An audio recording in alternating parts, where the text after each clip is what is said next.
तिरंगा news Maharashtra channel. कुपाड महापालिका गेले 2 ते 2.5 वर्ष महापालिका प्रशासकीय कालावधी कर्दनकाळ चालू होता।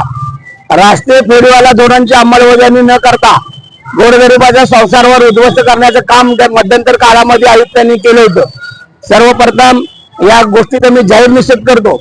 घटनेने दिलेला अधिकार रोजगार हिसकावून घेण्याचं काम या महापालिका प्रशासन करत आहे। आज गेले 1.5 वर्ष भाजी मंडई बांधायचं टेंडर असताना आज 10 वर्ष झाले तर अजून भाजी मंडईचा प्रश्न सोडवता आला नाही आणि त्या हुकुमशाही करणाऱ्या आयुक्तांचा काळ संपला। यासाठी आम्ही जनतेचं राज्य सुरू झाला म्हणून यासाठी आम्ही या किसान चौकामध्ये साखर वाटून सर्वप्रथम आम्ही या विक्रेत्यांच्याकडून सर्वांना आनंद व्यक्त करतो।